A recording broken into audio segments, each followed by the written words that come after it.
Esse é o nosso 100º episódio e nós viajamos para a vastidão dos Andes para revelar para vocês as verdades escondidas sobre a espiritualidade dos Incas. Descubra como este poderoso império construiu uma das civilizações mais enigmáticas e espirituais do mundo antigo.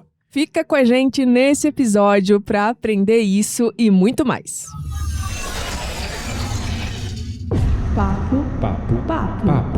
Papo místico.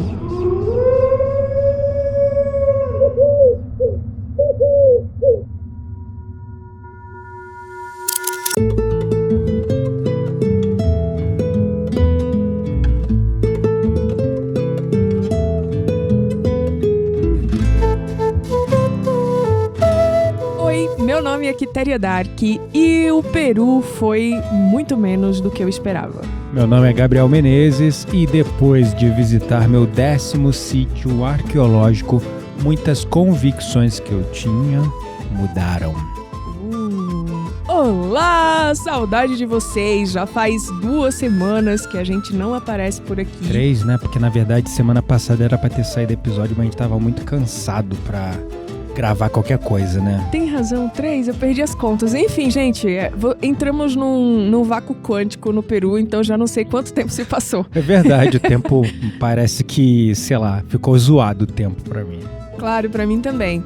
Mas eu queria me explicar, eu queria começar o episódio me explicando, porque eu comecei falando que o Peru foi muito menos do que eu esperava. Uhum. E eu acho que isso é muito da percepção de cada um e da expectativa, né? Então, verdade. É a minha opinião pessoal, não significa que a de qualquer pessoa que já tenha ido ou que vá vai ser igual. É muito verdade. pelo contrário. Uhum. Porque eu acho que também vai muito das conexões espirituais que você tem, né? E o que você... a expectativa que você tá daquele lugar, daqueles espaços, daquele povo e tudo mais. É verdade. E eu acho que eu tinha uma expectativa muito grande, porque eu sempre quis muito conhecer o Peru e quando eu estive lá, pra mim... Foi nem tchum. Não, eu não sei. Eu acho que eu esperava sentir uma conexão profunda, espiritual. E eu não sei se o problema era comigo, porque eu tava muito estressada, pensando em trabalho. Eu só sei que, tipo, nada me abalou, nada me emocionou, nada de tocou. nada.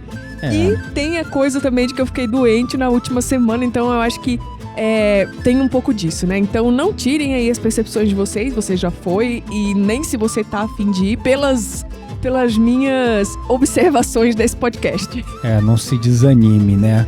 Bom, a gente esteve explorando lá as paisagens históricas do Peru e nós estamos de volta e não poderíamos estar mais animados para compartilhar com vocês esse nosso retorno. E para tornar esse momento ainda mais especial, nós estamos celebrando especificamente hoje o nosso 100º episódio. Talvez por isso também uma das nossas motivações de ter parado alguns dias com os nossos episódios de podcast foi elaborar, liberar, viver uma experiência inteira, aprender mais sobre uma cultura, vivendo lá, estando lá, para trazer tudo isso para vocês no nosso 100º episódio.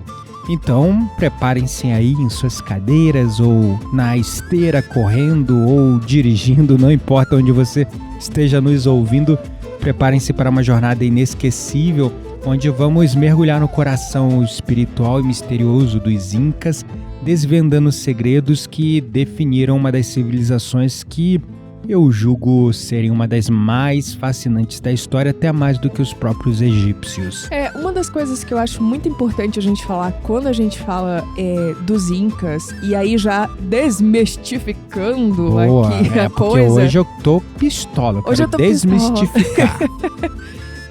Eu acho que é essa coisa de que a gente tem muito forte, né, de que quem construiu as pirâmides do Egito, quem construiu Machu Picchu, quem construiu Tiwanaku, quem construiu uma série... gigante lá em Malta, que a gente viu também. Exato, né? Quem construíram foram os aliens. Eu sei, gente, eu quero acreditar também que os aliens são os nossos amigos, que eles vieram aqui. Eu não desconsidero que sim, teve inspiração aí de outros planos, mas eu acho que isso também é desmerecer o nosso povo, a nossa cultura e a nossa inteligência. A nossa história e a inventividade, a capacidade humana de construir, de inovar, não é verdade? Claro. Eu acho que é desmerecer, subestimar essa capacidade. É um excelente ponto, e esse foi um dos pontos que eu tinha como convicção.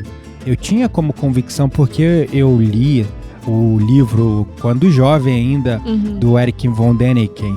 Eram os deuses, os astronautas, muitos dos quais sítios, hoje, recentemente, dando uma pincelada assim no livro, eu vi que vários sítios que ele cita ali no livro, sem querer, eu acabei conhecendo nessas viagens, nessas nossas andanças aí ultimamente as viagens pelo têm mundão sido só afora. pra isso, só sítio arqueológico.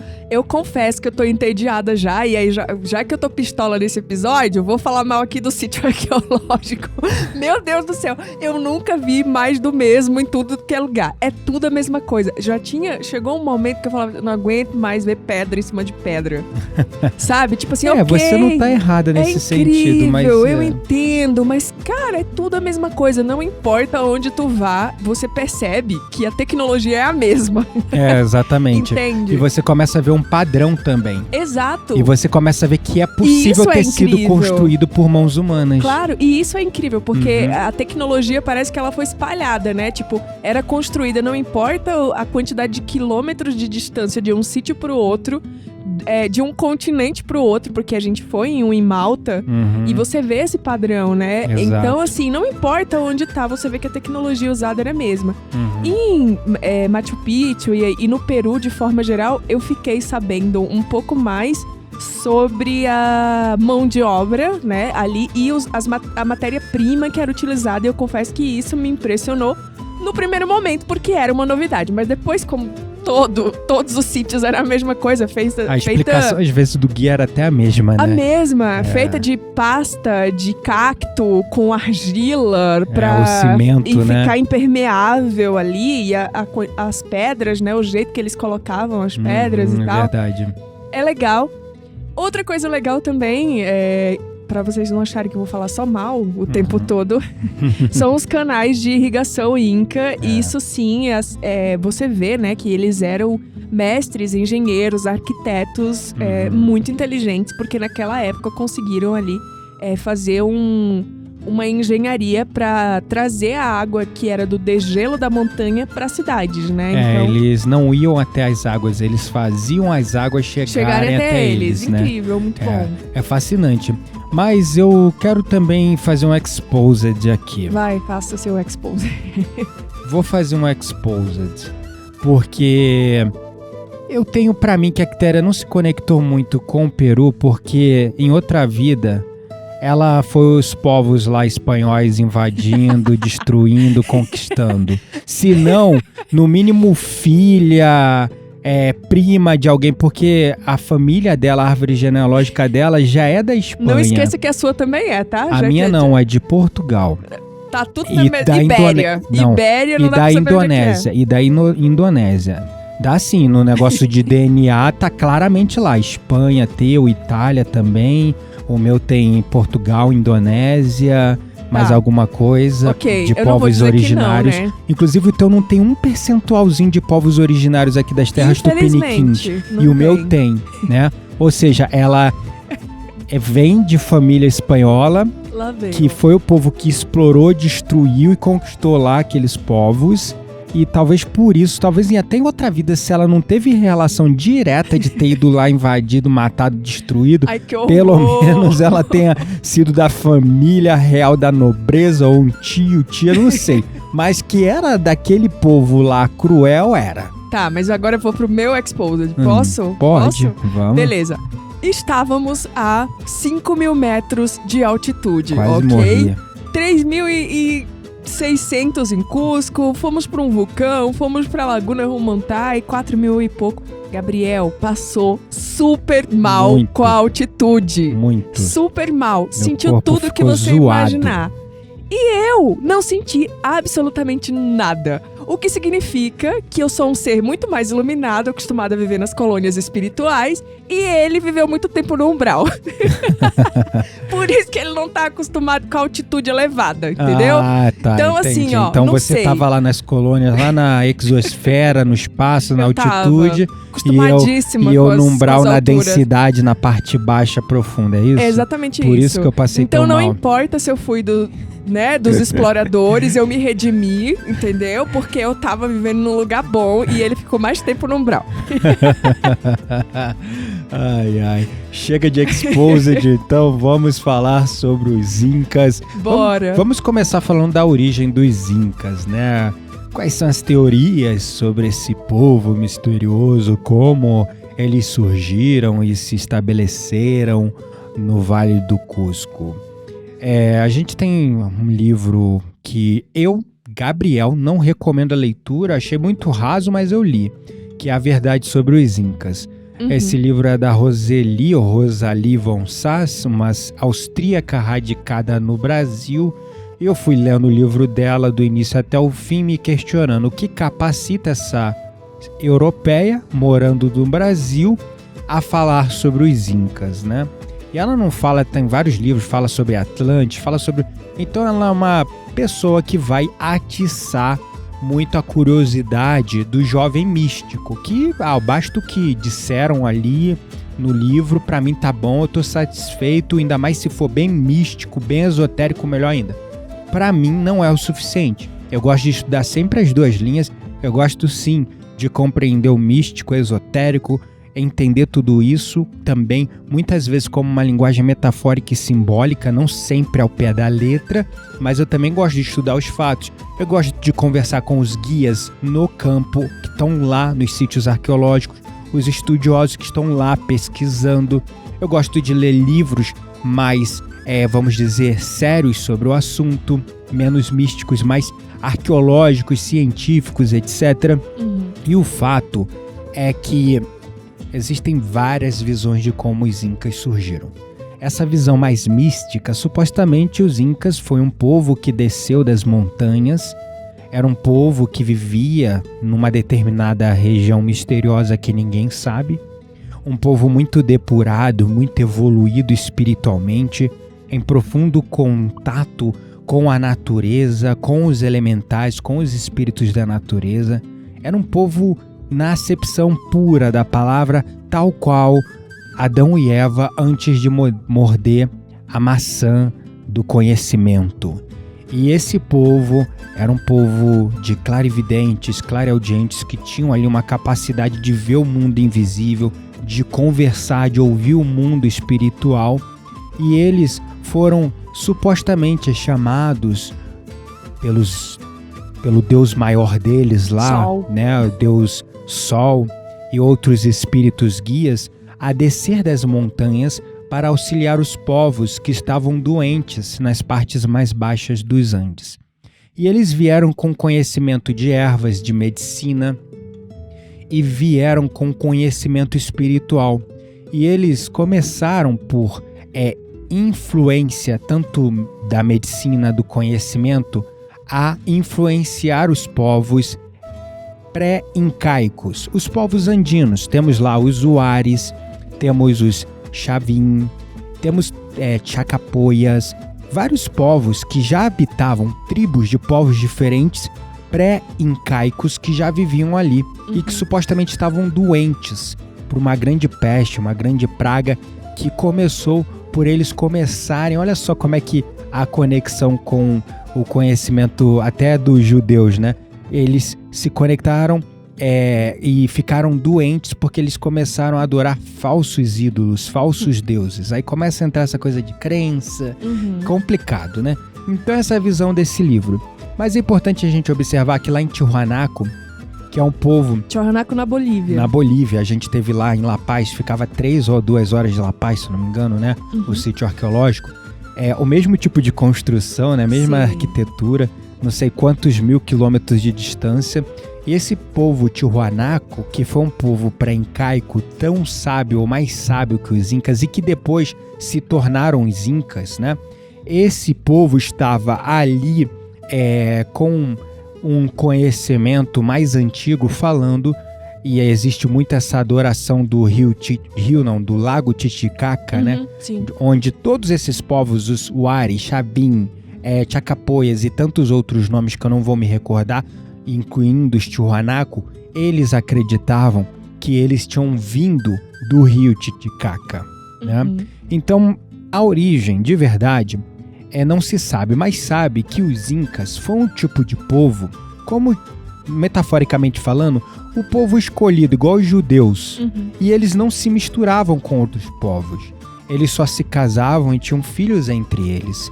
Então, a melhor forma da gente entender o que eram os Incas é olhando, por exemplo, para o povo hebreu, para o povo judeu.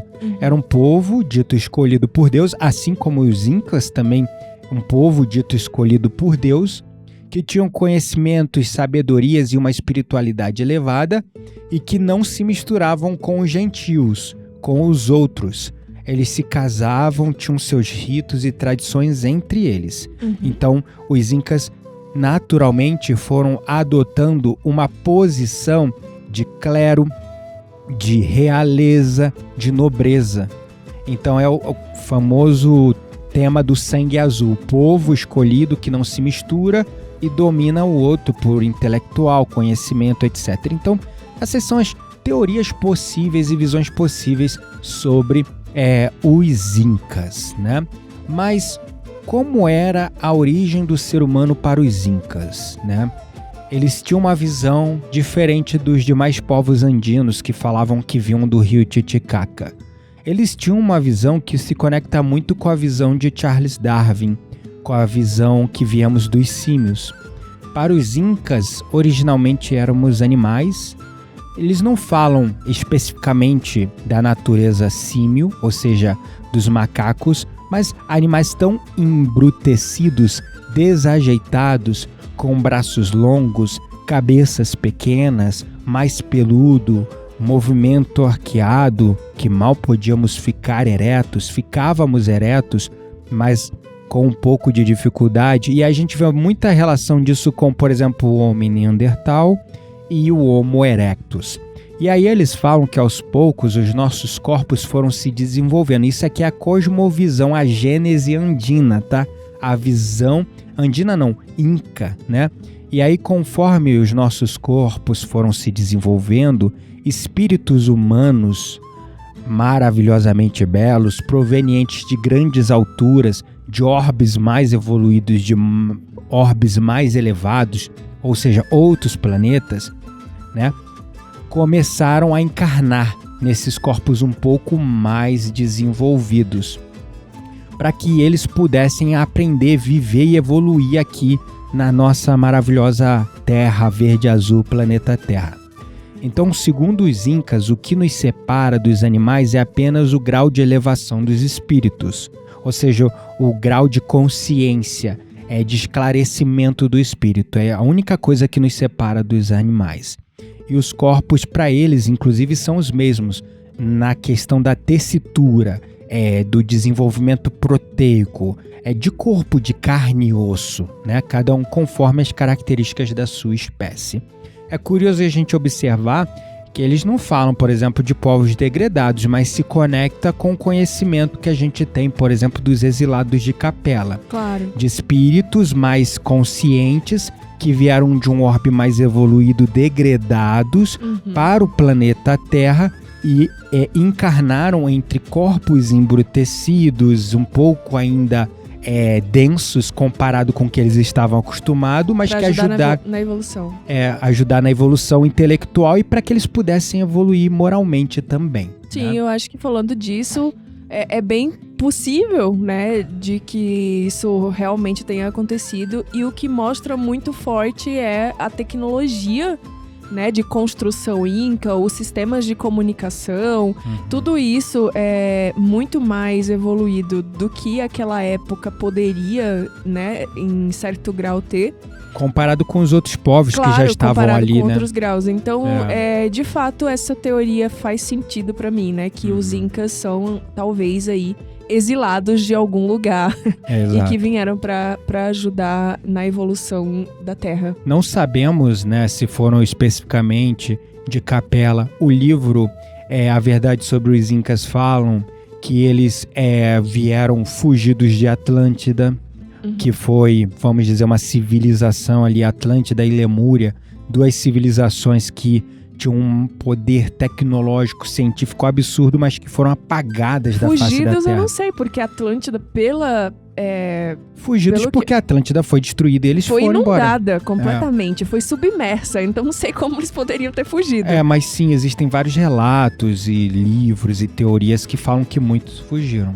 E assim nasceu, por exemplo, as escolas iniciáticas no Egito. As tábuas de Esmeralda falam um pouco disso, né? Pra mim isso não conversa muito, porque os Atlantes eram pessoas extremamente altas e de pele avermelhada. E os Incas, quando nós estivemos no Peru, eu entendi com um guia local que eles tinham no máximo 1,60. Sim, claro. E aí tem uma coisa que é complexa, porque lá em Tiwanaku, lembra? Os degraus não condiziam com o tamanho da perna da gente, que era mais alto do que o boliviano comum, que é descendente dos povos incas, né? E a guia que estava nos acompanhando lá em Tiwanaku, ela falava, olha, esses degraus aqui, eles são muito maiores, não se sabe por que eles eram tão grandes. Há teorias que falam que um determinado grupo de pessoas que habitavam entre os povos dessa região eram mais altos e eles chamavam de gigantes. Então pode ser um pouco disso aí também, uma coisa vai puxando a outra. Difícil dizer, né? Com precisão. É difícil. Agora, vamos falar sobre o que você mencionou, né? Foram naves espaciais que moveram as pedras, corte a laser, Não. tecnologia absurda que construiu tudo aquilo. Tudo leva a crer que não. Inclusive, lá em Machu Picchu é possível você ver uma pedra muito grande, né? Quando eu falo uma pedra muito grande, eu tô falando de uma pedra de uns 4 metros, mais ou menos, num Devia formato ter umas 20 toneladas. retangular, não é?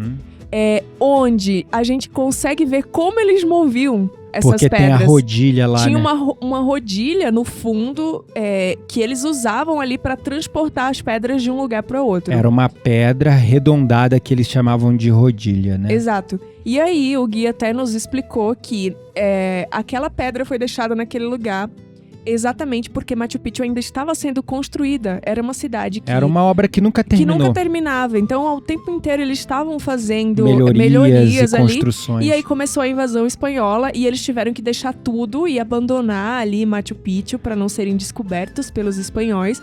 E então eles deixaram exatamente a pedra onde estava. Exato, mas você vê lá evidências claras da pedra. De como eles moviam. E uma rodilha que era como uma pedra no formato cilíndrico, redonda embaixo.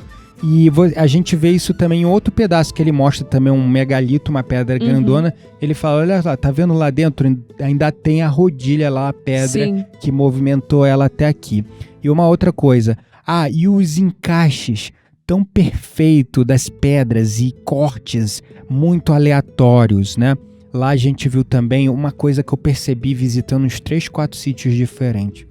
Você vai perceber que todo sítio arqueológico, o templo mais sagrado, ele é onde tem as formas mais perfeitas e cortadas assim, quase que os templos, os portais. Exato. Sim. Esses tem, né? E geralmente eles ficam na montanha mais alta.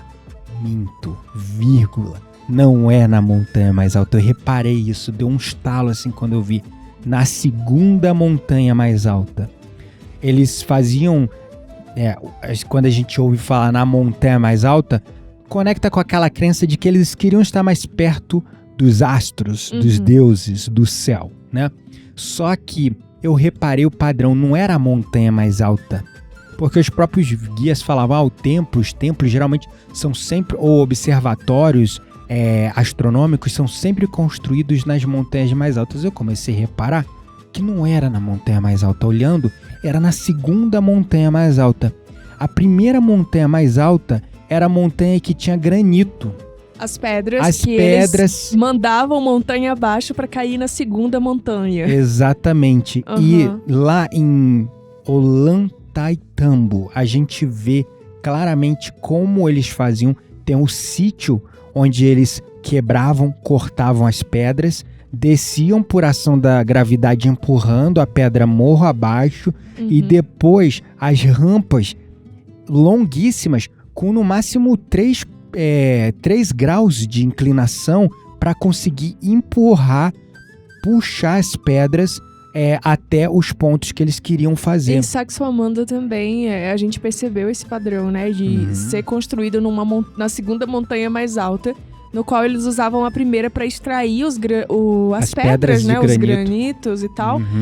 Mandava a montanha abaixo, da mais alta para menos alta ali. Isso. E aí, quando chegava lá embaixo, eles moviam com essa rodilha que eles usavam para...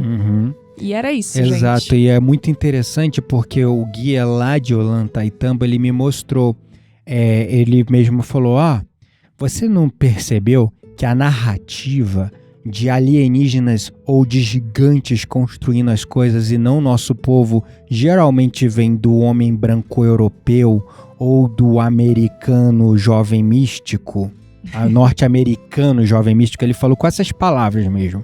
Aí eu falei, puxa, pior que é mesmo.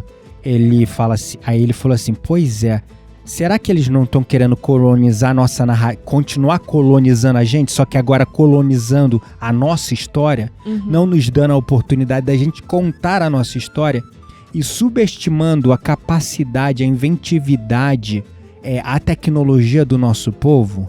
Aí eu falei, pô, tem razão, hein? Total. Ainda tá rolando um colonialismo do branco europeu, dito arqueólogo não sei o que, ou ufólogo que quer vir com a narrativa do alien construindo as coisas, não, e ou mais do que gigante. O americano adora essa coisa de alienígena, né? Exato, então, assim, exato. Claro que eles vão falar que foram os alienígenas. Aí ele falou assim, você quer ver como é possível a gente mover pedra?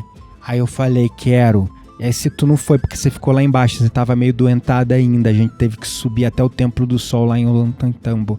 Aí ele falou assim, vê essa foto aqui. Aí ele mostrou uma série de fotos que ele tinha lá de recorte entre os livros que ele carregava. E aí ele mostrando lá pessoas, as pessoas locais lá de Ollantaytambo fazendo um grande experimento. Todo mundo amarrando aquelas cordas de junco e puxando juntos uma pedra de quase 40 toneladas. E ele falou, a gente conseguiu movimentar 200 pessoas juntas. E ele falou, o primeiro movimento foi mais difícil, fazer sair da inércia. Mas depois que começou a movimentar, foi tranquilo. Foi muito tranquilo. Aí eu falei assim, uau, né? Então, legal eles fazerem esse experimento pra provarem, né? Que não, a gente consegue, sempre conseguiu e foi a gente mesmo que mexeu aqui. Exatamente, e eu percebi, cara, eu tinha esse viés, não. Aqueles povos não eram capazes de fazer isso. Eram muito primitivos. Eu caí nessa falácia. E em algum momento eu acho que todos nós caímos. Exato. E eu vi ali, conversando com os guias, um povo sedento pela oportunidade de contar sua própria história, sem ter a sua história colonizada por outros povos de primeiro mundo, né? Porque a gente continua sendo visto como povos de terceiro mundo, né? Somos o primeiro mundo. Ou seja, se nós não fizemos isso, eles não são capazes de fazê-lo. Não teriam evoluído até hoje, né? Exatamente, pois tem pessoas que eu, às vezes, conversando com americano, tem americano que ainda acha que a gente mora no meio da selva. Ai, não, mas os americanos, eles são muito bitolados na própria cultura, no próprio mundo.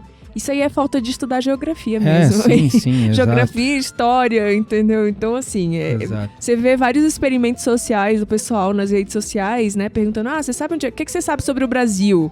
E a galera fala umas coisas absurdas, assim. Exato. Claramente. E não é tipo assim, uma pessoa, 2 pessoas. Eu já vi vários experimentos, a galera não sabe nada sobre a gente, eles não estão interessados em saber. E fica contando as histórias deles. E ele deles. fica ali no mundinho deles, entendeu? Então, assim, deixa eles lá na... exato. Né? Então eu vi isso, na ignorância. Exatamente. Aí eu comecei a romper essa minha visão obtusa, influenciada pelo History Channel, pelo Gaia.com, por um austríaco como Erich von Däniken contando história de deuses astronautas, e comecei a falar, cara, é possível, olha só a inteligência desse povo, dá pra fazer. E por que eles fizeram isso e os europeus não? Porque os europeus viviam a pé de guerra, então o que eles se dedicaram a desenvolver? Espada, armadura, máquina que atira e que mata, enquanto os povos que estavam vivendo aqui em harmonia aprenderam e canalizaram a sua ciência, seu conhecimento para medicina, ervas medicinais, para arquitetura, para construção, para o espiritual, porque aqui não havia sim, tinham guerras, era natural, como qualquer povo, mas não era aquela cacofonia de guerra, de loucura, de povo... Busca por territórios e Exatamente, coisas... que é um produto do próprio Império Romano que expandiu, dominando, matando, aí depois foi dominado e depois começou a dividir fronteiras, e a luta aqui é França contra Inglaterra há 100 anos, é não sei quem contra não sei quem, é Portugal contra Espanha, depois Espanha contra Portugal, e não sei que, guerra, Itália contra não sei quem lá, mais quem, e o povo foi, claro, desenvolvendo que tecnologia bélica, canalizando todos os esforços para desenvolver tecnologia bélica, enquanto que aqui a gente desenvolveu tecnologia arquitetônica, a parte de irrigação, agricultura, coisas absurdas assim que eles olham e falam, não, impossível. E não é à toa que eles chegaram, invadiram e dominaram, porque eles tinham arma. A gente não. Claro. E outro ponto, lembra que o guia falou de um material que eles utilizavam, que era tipo uma rocha vulcânica mais dura que qualquer pedra. Impenetrável, né? Impenetrável, que eles usavam para quebrar e cortar as pedras. Sim. É muito curioso, porque também fala, não, mas eles não tinham ferro. Ferramenta. Eles né? não tinham ferramenta. E realmente eles não tinham tecnologia metalúrgica do ferro como o europeu, mas a tecnologia metalúrgica do cobre, do bronze, do ouro, eles eram incríveis. Sim, e eles também tinham muito ouro, né? Muito ouro. E eles dominavam também o uso de outros tipos de rocha muito mais duros que eles usavam como ferramentas para cortar. Aí porque as pedras têm umas formas milimétricas e muito bizarras? Porque eles pegavam, se você reparar lá em Sacsayhuaman, eu te mostrei, né? Eles pegavam as pedras maiores, mais pesadas. Você vai ver, se você visitar qualquer um desses sítios, todos eles, você vai reparar esse padrão. Além do sítio estar na segunda montanha mais alta, sendo a primeira de granito, de onde eles tiravam as pedras mais pesadas e maiores ficavam na base. Era a fundação dos templos. As pedras menores eram amontoadas sobre. E eles aproveitavam o formato da pedra que tinha. Então, por isso que às vezes você vai ver nos sítios ângulos muito bizarros, porque ele pegava a pedra, ele não cortava quadradinha certinha, ele pegava mais ou menos o formato que a pedra tinha e ia desbastando, moldando. Encaixando de acordo com outras pedras que também conversavam com aquele ângulo. Exato. E tinha uma tecnologia também que eles faziam de colocar umas pequenas pedras embaixo para equilibrar, não é? Tipo, exatamente, para dar movimento, para caso tivesse terremoto. E tal. Então exatamente. É uma tecnologia muito bem planejada, assim, você vê, né? Tipo, não é uma coisa absurda, mas é bem pensado, é bem planejado. Pra época, usando os materiais da época, né? Como a própria pasta de cacto com areia. Que era a argamassa deles, cacto com areia, né? Exatamente. Exato. E tá ali, né? Até hoje. É tão bem conservado que tá durando aí até agora. A gente consegue ver a tal da pasta lá entre os muros de Machu Picchu. E segurando firme e forte. Né? E outros sítios arqueológicos também, né? Exatamente. E lá em Ollantaytambo que a gente viu os aquedutos de água no meio da cidade, que parece que a gente volta no tempo, né? Em Ollantaytambo, total. Né? Tá lá ainda todos os canais de água descendo da montanha e passando pela cidade e assim, pelo que eu vejo, as pessoas ainda usam. Exato, estão lá usando. Estão lá usando, então, ou seja, gente, os incas ainda vivem. Exato. Não, e lá eu tive essa sensação, né? Os incas também, os místicos falam, os incas desapareceram e foram, entre aspas, pra Nárnia. Não, eles ainda são o povo que tá lá vivendo. Os povos originários. Exatamente, né? Bom, é tanta coisa para falar, vamos adiantar, senão a gente vai ficar horas falando aqui. Mas a Quitéria comentou do sistema de comunicação, né? Como é que era a escrita deles, né? E lá no Mercado São Pedro, que para quem não conhece, fica em Cusco, né? Um mercado super tradicional. Ainda é possível comprar o sistema de comunicação dos incas. Porque, para quem não conhece, eles escreviam através de nós e fios coloridos. Então, lá nesse Mercado São Pedro, você consegue comprar tipo umas pulseirinhas, assim, de diversos comprimentos ali com a escrita inca. Exato. É o que eles chamavam de quipus ou quipos, que quer dizer em Quechua, que é a língua dos incas. Inclusive, a gente viu muitas pessoas os guias todos falavam em quechua ainda, sim. ou quechua, né? Que é a língua dos incas, né? E eu acho que eles deixavam pra falar em quechua entre eles pra falar mal da gente, talvez, Com não sei. certeza, porque, cara, quando eles falavam em quechua, eu não entendia Não uma dá pra única entender palavra. uma É difícil única pra caralho, palavra. meu É Deus. muito diferente. E aí, a palavra quipus em quechua quer dizer dar nós. Então, a escrita deles, que era esse quipus, que é como permitia com que eles administrassem esse império tão vasto, era uma forma de escrita que envolvia ali cordas com tamanhos diferentes, nós dados em posições e tamanhos e maneiras diferentes, e ainda os fios coloridos também para comunicar. O fato é que ninguém decifrou essa escrita. Sim. Ela se perdeu com o tempo, com a invasão dos espanhóis. Os sábios que dominavam essa escrita, eles mataram todos, porque era a forma como eles ainda estavam fazendo inteligência e vazando informação para se proteger e se antever dos espanhóis, né? e os espanhóis não podiam decifrar. E eles manteram escondido porque era igual na Segunda Guerra Mundial, o código Morse e outras tecnologias de como é que é quando nasceu a encriptação de informação de dados, né? Sim. Linguagem encriptada, porque precisava comunicar uma coisa com o teu exército, mas você não queria que o inimigo descobrisse. E foi assim que morreu essa forma de escrita inca. Embora muitos especialistas vão dizer que os incas já não tinham uma forma, era um povo rudimentar, ultrapassado, e não tinha uma forma de escrita, a sua transmissão de conhecimento era apenas verbal. Eu não acredito que isso seja de todo verdade, porque a gente vê esse tipo de escrita que até hoje ninguém conseguiu decifrar, porque realmente morreu, né? Sim. É um tema fascinante. Mas entrando na questão da religião e crenças dos incas, né? Quais serão as principais divindades e crenças religiosas dos incas? Como tudo isso influenciava seus rituais, arquitetura e a vida cotidiana?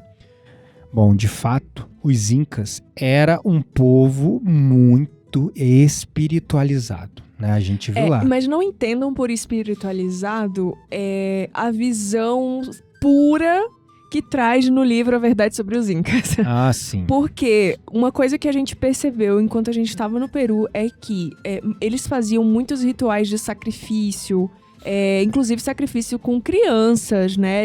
Sei lá, se tinha uma seca, por exemplo, eles levavam uma criança para o topo de uma montanha e sacrificava para oferecer aos deuses. Assim como o sacrifício de animais, entre outras coisas.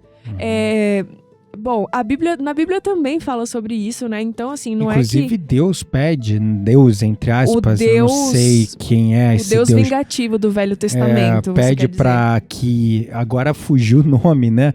E eu Moisés? Não, Moisés não. Abraão. Sacrificasse o seu único próprio filho, seu filho primogênito. Exato. Enfim, eu acho que foi Abraão, né? Isso aí... Não sei, eu sou péssimo na memória da Bíblia. Eu não lembro agora. Mas tem esse relato na Bíblia, então até na Bíblia cristã tem, né? O povo hebreu no Velho Testamento ainda sacrificava ovelhas. Então vocês vão perceber que isso é uma característica de todas as formas de cultura religiosa antiga, primitiva. Exato. Num planeta primitivo, esse tipo de prática que envolve sacrifício é normal. E você vai ver isso através de diversos povos, astecas, maias, incas, egípcios.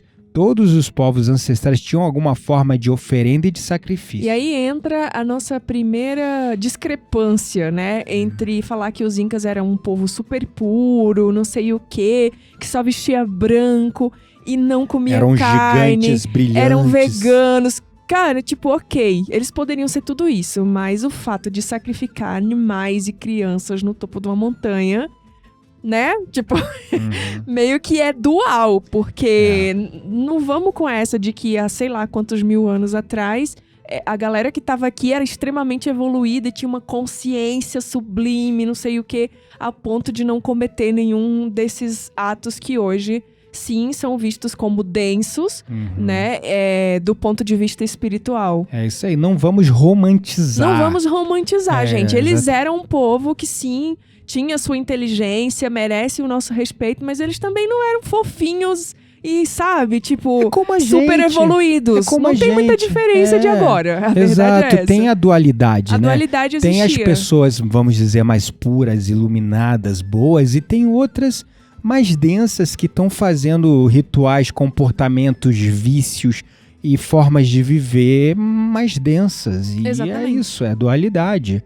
Os incas E a também... crença também que devemos respeitar de todas as religiões, né? Exato. Então, assim... Por exemplo, até hoje, Até tem hoje. gente aqui que faz oferenda Com galinha e sacrifício morta. com galinha morta, com galinha preta, com não sei o O quê. próprio candomblé também, né? É uma religião que faz ritual com sacrifício de animais. Em pleno assim, século XXI. Então, assim, é aquela história. Tipo, isso sempre existiu, existe até hoje. Infelizmente, ainda tem uma egrégora que se alimenta desse tipo de energia de sacrifício. Verdade. Uma egrégora espiritual, E né? se tem de uma egrégora espíritos. espiritual que se alimenta desse tipo de sacrifício, desse tipo de energia, sempre vai ter pessoas, né, Uhum. se beneficiando de alguma forma disso. Exato. Porém, vamos botar só mais uma lenha na fogueira, porque essa visão da Quitéria é completamente plausível e eu concordo com ela. Mas é um pouco preconceituosa. Isso que eu ia falar, porque existe também a ideia de que muitas dessas narrativas e descobrimentos de sacrifício de crianças no topo lá do Humantai, uma das montanhas que a gente viu, aquela outra Alcantai, esqueci o nome agora. Tem umas 3 montanhas com Tai no final lá, que eles chamavam de irmãos, né? Uhum. Muitas dessas narrativas dizem que os espanhóis implantaram e muito se utilizaram dessa narrativa para justificar uma guerra santa de exterminação e canonização desses povos pelos seus rituais bárbaros, ultrapassados e de sacrifício humano. Então tem um pouco disso. Mas quando eu falei que a minha visão era um pouco preconceituosa, com isso eu quero dizer até do que eu comentei hoje das religiões que praticam o sacrifício de animais. Sim. Então, sim, não é algo que eu concordo, mas é algo que eu respeito. Era isso, esse era o meu ponto, sabe? Sim, tipo, sim. eu tô fazendo um julgamento, eu não conheço tanto, né, como funcionam essas religiões, estudamos todas as religiões, mas apesar de eu não concordar, a gente tem que respeitar e é isso. Independente de se aconteceu há 2.000 anos, 3.000 anos atrás, ou se passa até hoje, é isso. Eu concordo com você. Eu não concordo, eu não entendo, mas eu respeito. Exato. E por que eu falo não concordo e não entendo? Primeiro porque toda a vida deve ser respeitada. Todo ser é divino e foi criado por Deus. Quem sou eu para sacrificar um em detrimento do outro? Mesmo que em nome de Deus, né? Ou de uma espiritualidade maior, de qualquer que seja, né? Ou de uma divindade, de uma entidade, enfim. Então, por isso que eu não entendo. Eu não concordo, mas respeito, né? É sobre isso. E assim também com a visão, se porventura os incas realmente cometeram sacrifícios, como próprios guias falavam, havia sim, só que né? em questões mumificação muito... de crianças com rituais e tal. Lá. Que eles reconhecem que sim, haviam sacrifícios, eram muito mais raros comparado com o povo sanguinolento que eram os astecas, que os astecas teve um momento que deu uma loucura e tudo era sacrifício de gente, sacrifício. Igual os vinks também praticavam uma forma de sacrifício, só que o sacrifício nórdico era uma honra. A pessoa que era sacrificada, ela mesma se voluntariava e era uma honra ser sacrificado por Odin ou por sei lá o quê. Né? Mas ainda é primitivo, de qualquer maneira. Sim, e outra coisa importante da gente comentar também é que os reis, né, a família real ali dentro do Império Inca, quando eles morriam...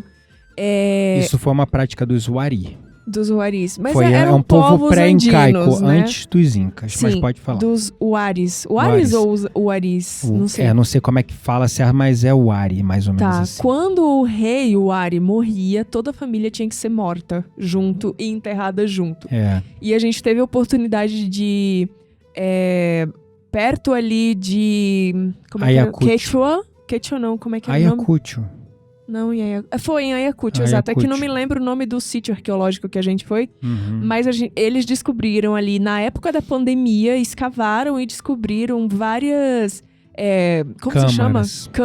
Câmaras? Câmaras mortuárias. Exato, de reis ali, né, de um rei ou de uma família real específica, onde o rei, ele era sepultado no centro ali, e toda a família era sepultada em volta ali, com todos os seus pertences, né, toda a sua fortuna, porque eles acreditavam que a vida continuava depois da morte, e que, por isso, se morreu o chefe da família, todo mundo tinha que ser morto junto para ir ali continuar a vida no plano espiritual, incluindo os seus bens. Então, os seus pertences. Os seus pertences mais preciosos ali. Eu não duvido nada que eles se encontravam no mundo espiritual, Só né? Todo não mundo sei. Um com raiva do outro, sei lá.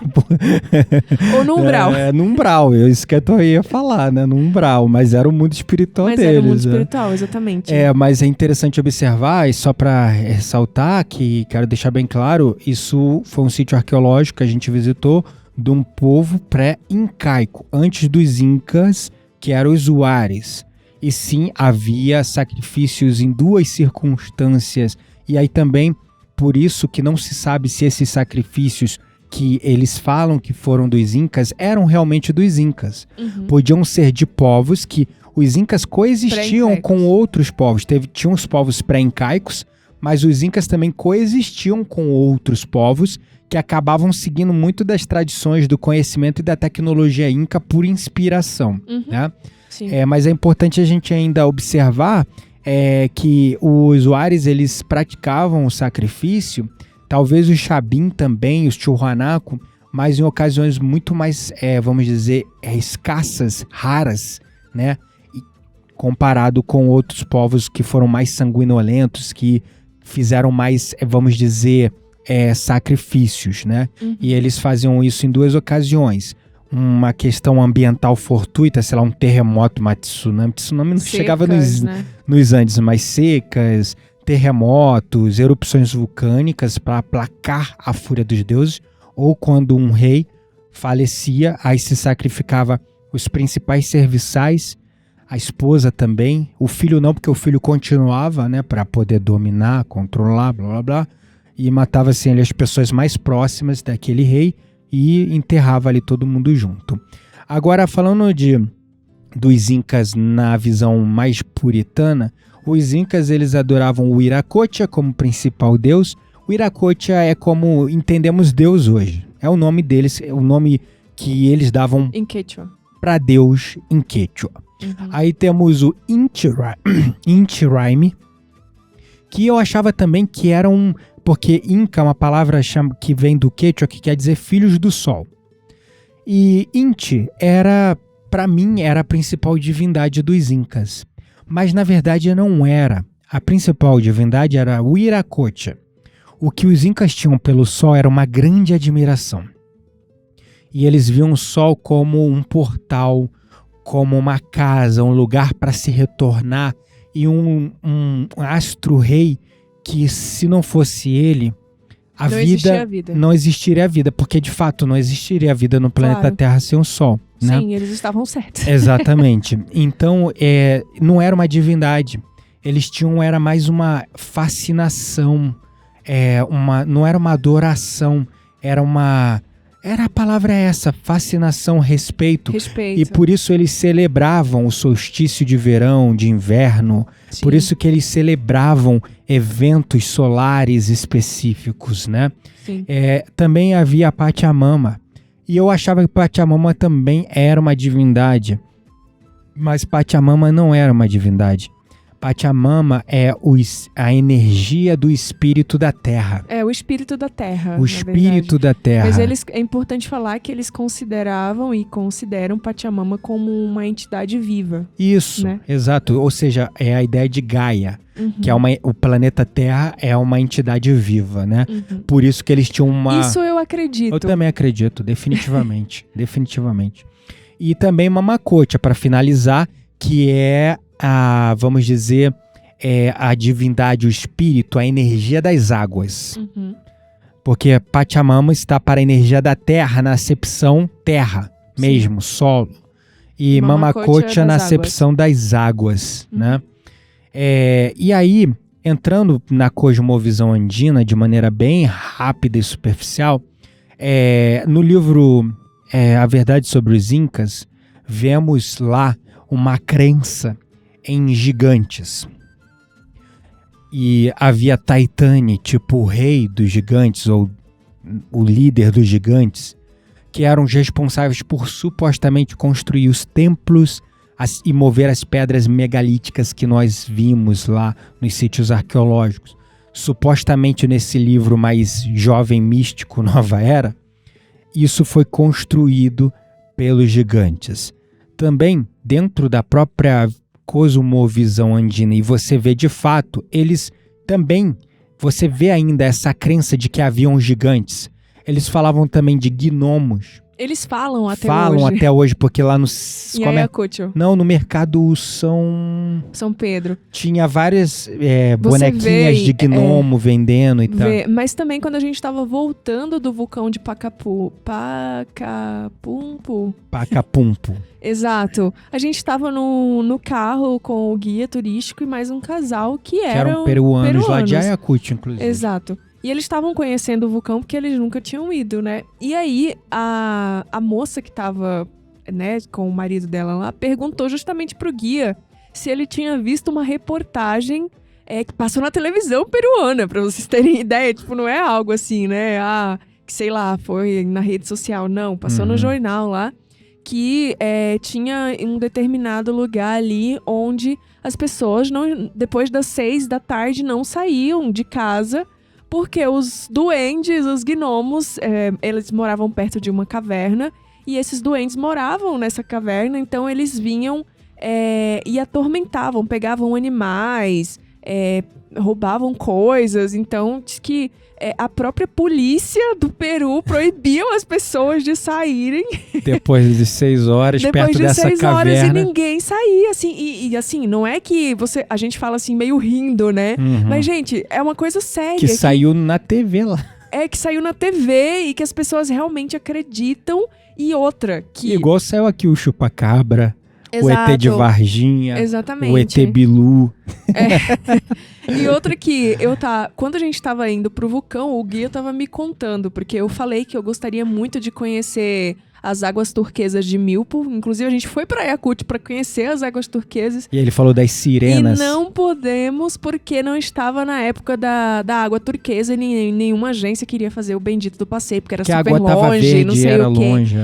E aí o cara tava falando assim pra mim, mas lá em Milpo, antes você podia acampar, mas agora tá proibido. Porque várias pessoas sumiram. O exército proibiu de acampar lá em Milpo porque várias pessoas sumiram. Aí eu, como assim sumiram?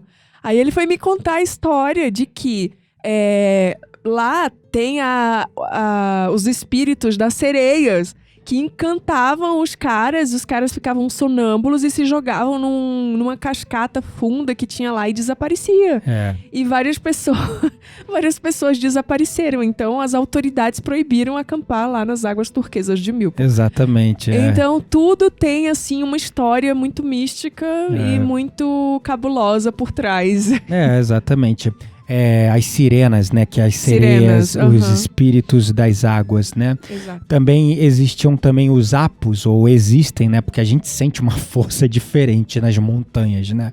Elas são imponentes, elas passam uma força, uma admiração, mas ao mesmo tempo fala assim, me respeita. Porque é uma coisa tão grandiosa que tu não tem como não respeitar. Então os apos são os espíritos das montanhas, da natureza, as divindades, né? Eles acreditavam nisso. Eles também acreditavam nos pilis, espíritos protetores das crianças, que se juntavam às crianças a partir do 10º mês, mais ou menos, quando elas começavam a andar. E esses espíritos pilis, mesmo que os incas, os videntes incas, pudessem ver o mundo dos espíritos, eles não podiam ver o espírito pilis, os espíritos protetores das crianças.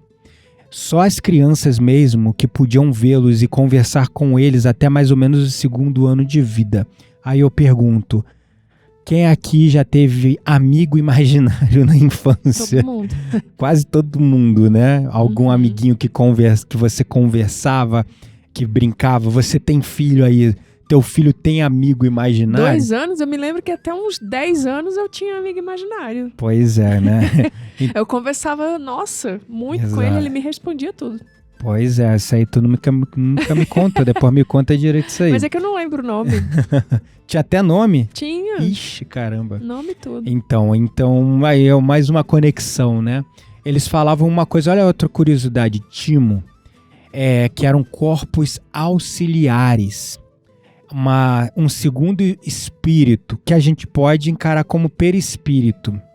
Onde algumas doenças anímicas, ou seja, doenças da alma que depois se manifestavam no corpo físico, começavam.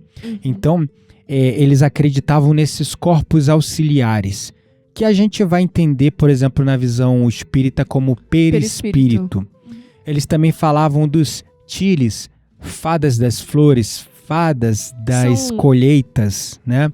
Que eram os elementais, né? Que são os elementais, exatamente. E que eles relatavam como pequenos animais, pequenos, do tamanho de uma mão, às vezes menor, com asas que geralmente brilhavam na cor verde e muitas vezes apresentavam a forma de insetos que pareciam folhas. Ou seja, fadas. Fadas, exatamente, né? Exato. Fadas como nós conhecemos, as tiles para eles, né? Enfim, a gente viu um pouco da cosmovisão aqui, né, dos Incas, né? E vamos falar agora de Machu Picchu. A gente esteve lá em Machu Picchu, né? E Machu Picchu é um dos lugares que traz mais admiração, né, para as pessoas, né? Assim, de verdade, Machu Picchu pra mim eu não sei, cada pessoa vai num momento, né? Agora tá muito comercial. Nossa, falando um pouco da parte turística, além de ser pelo menos 35% de todo o seu orçamento da viagem vai ser pra tu visitar Machu Picchu por 1 hora, no máximo, 2 horas. Com o mínimo de conforto, eu quero dizer, porque se você quiser, você pode fazer aí por um valor de, sei lá, uns R$2.000, 4 dias de trilha, né? Que não foi o que a gente fez. Mas Machu Picchu tá muito comercial, assim. Tem sempre aquela história de que vai fechar, ninguém mais vai poder visitar dentro da cidade, vai poder olhar só de cima. E aí eles estão aproveitando isso de que em algum momento vai fechar e estão comercializando por circuitos, né? Então, você não pode mais dar a volta na cidade inteira ali. Tu paga por área que você vai ver. Você paga por área que você quer visitar. Então, sei lá, você quer fazer o circuito 1, você paga X. Você quer fazer o 1 e o 2, você paga Y. O 1, 2, 3, 4, acho que tem até o 5, se não me engano, mais ponte, mais o Ana Picchu, que é outra montanha, e você paga outro valor. Então, começa por aí. Tá muito comercial, assim, muito turístico, muito comercial. Em dólar, não tem nada em soles, em real, nada, tudo é em dólar. O trem que sai de Ollantaytambo para lá é em dólar. Tudo é em dólar. O guia é em dólar. O ingresso é em dólar. O ônibus que sobe e desce com você de Águas Calientes para Machu Picchu é em dólar. Então, gente, e é o ônibus que eu peguei de trajeto mais curto e mais caro que eu já paguei na vida. Caríssimo. Gente, um ônibus de 30 minutos, sei lá, tipo $50, entendeu? Por pessoa. Por pessoa. Então, assim, R$3.000 aí pra 2 pessoas, só pra conhecer Machu Picchu, sem considerar passagem, tá? Tô falando só de guia, ingresso, trem pra chegar em Águas Calientes, ônibus pra subir, e é isso. E engraçado você falar isso dessa questão comercial, porque todo mundo fala, ai, Machu Picchu é maravilhoso, uma energia Não, é incrível, linda a vista. Mas as pessoas que foram antes da pandemia. Exato. Que não tinha esse controle todo, que dava... Eu falando com um dos meus clientes de terapia, o Michel, e ele falando, ele me falou assim, me conta como é que tá Machu Picchu. Eu fui contando tudo isso, ele arregalando o olho, e ele arregalando cada vez mais o olho, não tinha mais olho para arregalar, ele continuava arregalando o olho. Eu falei, mas por que isso? Ele falou, meu Deus, mudou muito. Mudou tudo, mudou 100%. Quando eu fui, tu pagava a entrada... E tu podia ficar o dia todo se tu quisesse lá, andar por onde você quisesse. Não. Agora é obrigatório o guia. Você só entra com guia. E o guia, ele é tipo, conchavo lá do parque, da entrada do parque. Ele deve ser orientado lá pelo Ministério da Cultura, sei lá quem administra o parque. Você fica no máximo 2 horas. E aí fala assim, ó, tem que fazer a área XYZ, no máximo 2 horas, entra e sai, tchau. Aí você compra a área, a gente comprou uma área que, tipo, era o circuito 1 e 2, mais a Ponte Inca. E aí a gente subiu meio-dia. Então, assim, se a gente quisesse, a gente tá lá com o guia, ele explicando as coisas, a gente vê uma coisa legal, e aí a gente quer ir ver, tirar uma foto naquela coisa legal ali, ele fala, não, isso aí você não pode pisar nesse lugar, porque não está no ingresso que você comprou.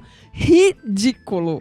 Ridículo, gente, exato, sério. Exato. Então, assim, acho que isso foi me causando, assim, pra uma mim, coisa, uma acabou. decepção. Pra mim, acabou Machu Picchu ali. Eu não consegui, tipo, me conectar em nada. A melhor foto que eu fiz em Machu Picchu foi de um monte de lhama sentadinha lá, bonitinha, comendo. Assim, que pra mim aquilo ali foi a conexão, assim, que eu senti, sabe? Tipo, dos animais, vendo uma montanha ali, começou a chover e tal, e eu senti, nossa, viver aqui... Foi o único... Durou, assim, 30 segundos minha conexão. Viver aqui na época dos Incas, com essa vista, deve ter sido, né, com essa cidade na sua mais imponente forma, deve ter sido realmente encantador. Mágico, Foi assim, 30 segundos de conexão. Depois foi tipo assim, a gente tem que ir pra cá agora, explicava um pouquinho ali um portal, uma fonte sagrada, um negócio, já tinha que descer e tchau, e acabou, entendeu? Foi decepcionante, eu confesso. O lugar que eu mais gostei e eu vou recomendar... Claro, tu foi pro Peru, vai pra Machu Picchu. Tem que ir, senão parece que você não foi pro Peru. Parece que você nem foi pro Peru. Mas o lugar que eu mais tive oportunidade de conectar-me, de fazer as coisas sem pressa, foi em Ollantaytambo. Lá você compra a entrada pro sítio arqueológico para 2 dias. E aí você pode andar onde você quiser, quanto tempo você quiser. Existe do outro lado da cidade um outro sítio arqueológico que é aberto ao público, tu não paga.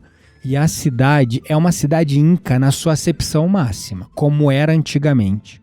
As ruas, as pedras, os aquedutos passando água pela rua, exatamente como era na época dos incas, com algumas mudanças, é claro, né? Porque os espanhóis chegaram lá também. Claro. Mas eu tive meu momento de conexão em Machu Picchu quando a gente chegou naquele espaço que é da foto clássica, que todo mundo tira. Que dá pra ver a vista. Que dá pra ver tudo. Quando eu olhei ali de cima Machu Picchu, olhei as montanhas, né? Que as montanhas em volta são ainda mais altas e maiores.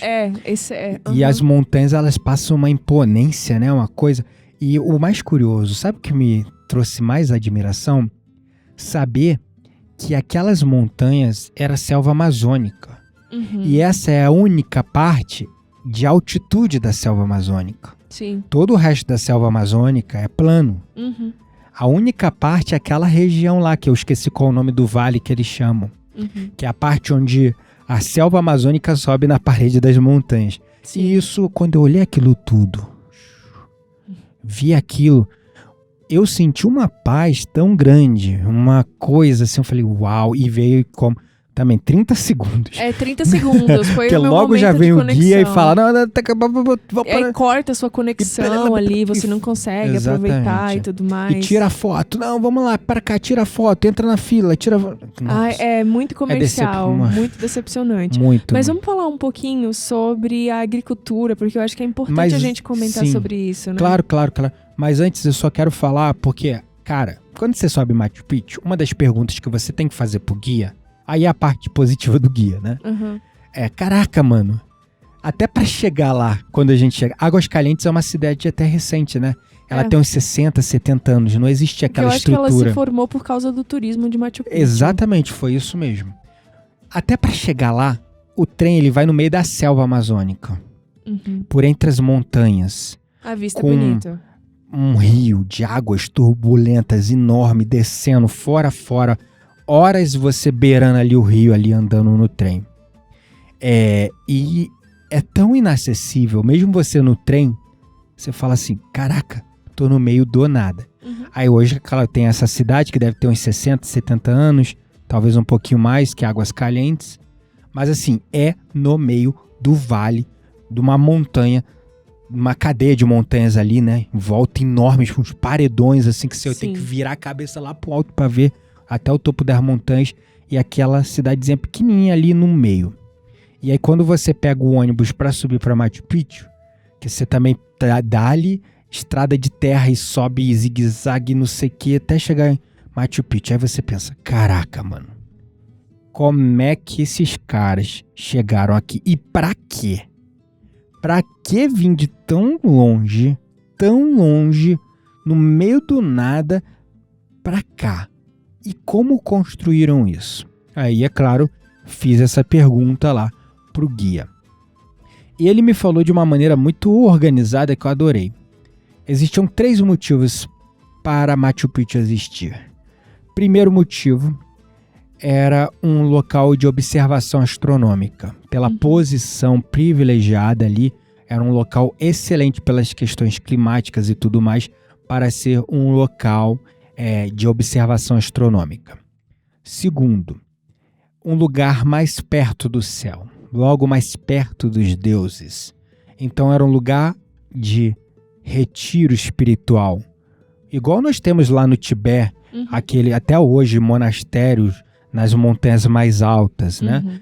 Então era um lugar de retiro espiritual, é um local de conexão espiritual. E terceiro, era o local de retiro real. E lá só pessoas de poder, né? E poderiam se hospedar ali em Machu Picchu. Exatamente. Machu Picchu foi uma cidade construída para habitar não mais que 600 pessoas. Então, ali viviam nos momentos de pico 600 pessoas. E realmente só os incas que iam. Não tinha um pueblo, ou seja, dos outros povos. Era só os incas que iam. Era só o mais alto clero engenheiros. E os mais avançados cientistas nas suas áreas. Arquitetos, astrônomos, engenheiros, agricultores e o rei. Exato. Então era a casa de veraneio espiritual do rei, entre aspas, aqui fazendo com a mão, você não tá vendo que você tá ouvindo o áudio. Entre aspas, né? Então era uma casa e ele fala que era um lugar secreto, que só a realeza, só a nobreza conhecia o caminho, sabiam como chegar lá. Ninguém mais tinha acesso. A melhor metáfora que ele falou é como a Área 51 nos Estados Unidos. É um lugar secreto. Ninguém conhecia. Por isso, não foi à toa que os espanhóis chegaram lá, devassaram tudo, mas não descobriram. Não descobriram Machu Picchu, por isso que Machu Picchu está parcialmente intacta. Exatamente. Quem chegou lá foi um americano, se eu não me engano, em 1910, 11, 12, 13 mais ou menos. E esse cara chegou lá e ele descobriu que tinha uma família morando lá ainda. Duas famílias morando. Em 1911 tinha uma família morando em Machu Picchu. Na verdade. Eram 2 famílias de pessoas locais que estavam morando lá, criando seus bichinhos nos resquícios do que era Machu Picchu, né? Exato. E ele começou um trabalho de escavação, né, que eles fazem. E ele achou centenas de peças de ouro que foram deixadas para trás. E levaram tudo para os Estados Unidos e adivinha, até hoje não devolveram. Exatamente. Vamos, né? É um bem cultural de um povo. Isso é absurdo ainda, um país ter coisa de outro porque foi lá, escavou e roubou. Que é roubo, sinceramente, né? Enfim, não vamos entrar nessa polêmica não.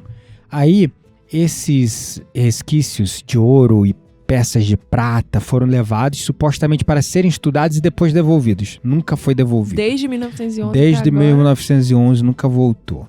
E isso começou a fomentar também. Nossa, mas se tem tanto ouro, tanta coisa assim que foi achado, então parece que os incas saíram correndo daqui, né?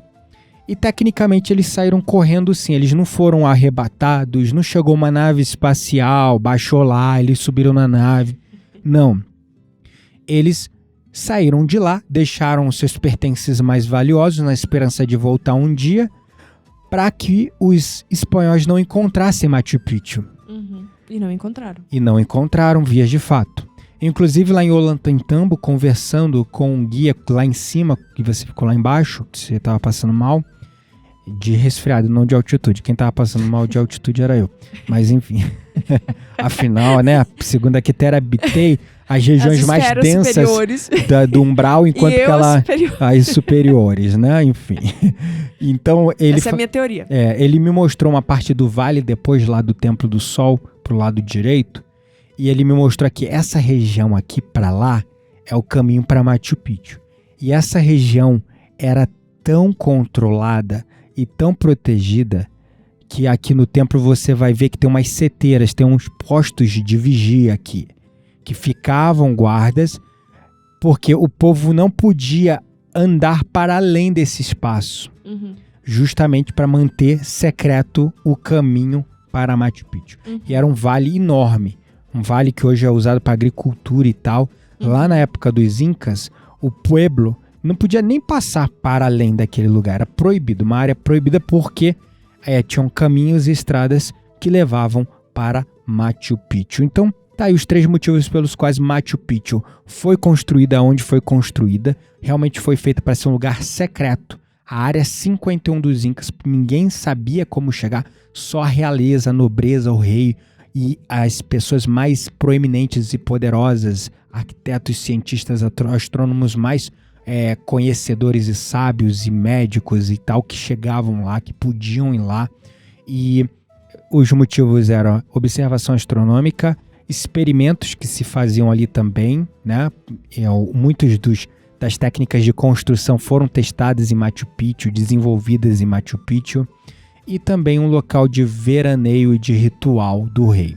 Sim. Vamos então para a alimentação. Vamos lá.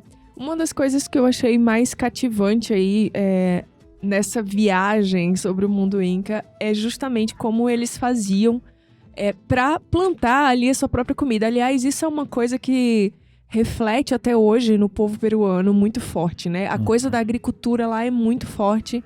É um rica, povo, né? muito... exatamente. É um povo que se alimenta muito bem. A gente tem que falar das coisas boas, né? É um povo que tem uma alimentação muito baseada realmente em legumes, verduras, frutas, grãos. Isso você vê ainda presente 100% na cultura gastronômica peruana. Então, assim, para quem tem coragem de se aventurar, eu não fui essa pessoa, porque, de verdade, alguns lugares que a gente visitou tinham condições de higiene muito precárias. Então, eu não fui o tipo de pessoa que fui pro Peru para me aventurar na gastronomia. Também não. Então, não sei dizer muito, mas eu confesso que sim, eu tomei muita sopa. Também. E existe uma variedade infinita de milho, batata. Acho que são 3.352 tipos de batata que existe no Peru. Mais de 1.800 espécies de milho. De milho. E assim, gente, uma coisa... E centenas de espécies de quinoa. Né? Então, assim, é um povo que se alimenta muito bem. Então, aplausos pros peruanos nesse contexto aí, porque estão de parabéns.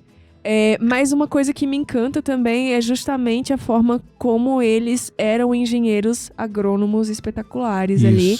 E como eles faziam já naquela época laboratórios de sementes agrícolas, né, de conservação dessas sementes para preservar, mas também a forma como eles aravam ali a terra para plantar, né, a sua comida. Então, a irrigação, a forma de irrigar, a forma de preparar a terra.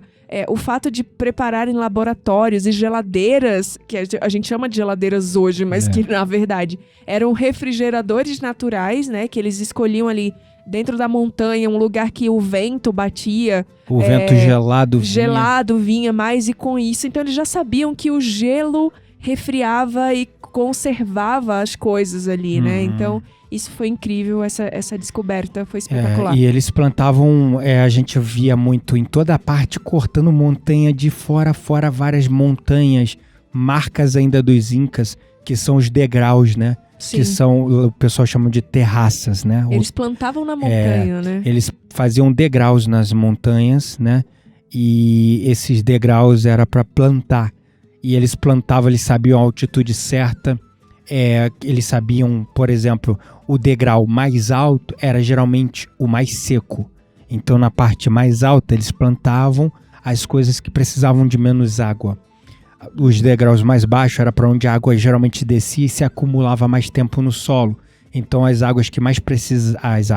as plantas, verduras, legumes que precisavam mais de água eram plantadas nas partes mais baixas.